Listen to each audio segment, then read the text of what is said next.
Donald Trump's Jerusalem decision, disapproved of by nearly all former U.S. ambassadors to Israel. Departure from American foreign policy on divisive issue for first time since 1948, condemned by 9 out of 11 ex-envoys. All but 2 of 11 former U.S. ambassadors to Israel contacted by the New York Times after President Donald Trump's decision to recognize Jerusalem as Israel's capital thought the plan was wrong-headed, dangerous, or deeply flawed. The 11 ex-envoys all closely followed Trump's announcement on Wednesday, in which he also set in motion a plan to move the U.S. Embassy to Jerusalem from Tel Aviv. Even those who agreed that Trump was recognizing the reality on the ground disagreed with his approach, making a major diplomatic concession without any evident gain in return. One of the exceptions was Ogden Reid, a former congressman who was the ambassador from 1959 to 1961, at the end of the Eisenhower administration. "I think it is the right decision," he said. "Not a lot more to say." The other exception was Edward Walker Jr., who was ambassador from 1997 to 1999, under President Bill Clinton. "I think it is about time," he said. "We've been remiss in not recognizing realities as they are. We all know Israel has a capital. It is called Jerusalem, and over my 35 years of service in the Middle East no one ever questioned that.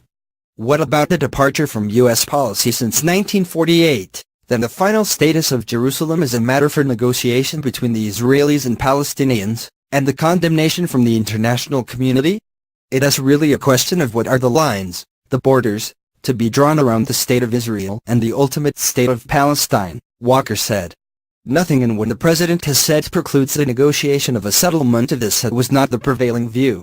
More typical was the perspective of Daniel Kurtzer, who was the ambassador from 2001 to 2005, under President George W. Bush.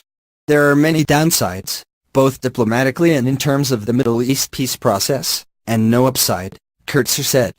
"We are isolated internationally once again, except for the Israeli government, which supports this, and we are taking ourselves out of the role the president says he wants to play as a peace broker." Several of the ambassadors were open to recognizing West Jerusalem as Israel's capital, but they said that should happen as part of a broader strategy that would also require the Israelis to halt or slow settlement construction, and that would recognize East Jerusalem as the capital of a future Palestinian state. Martin Essendick, who served as ambassador twice, both times during Bill Clinton's presidency, proposed just such a deal in an op-ed essay in the New York Times this year, weeks before Trump was sworn in. Not surprisingly, President Trump didn't follow my advice to couple his move on Jerusalem with a diplomatic initiative, Essendick said on Thursday.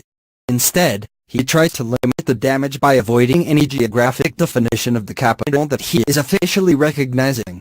Unfortunately, that nuance will be lost on all sides.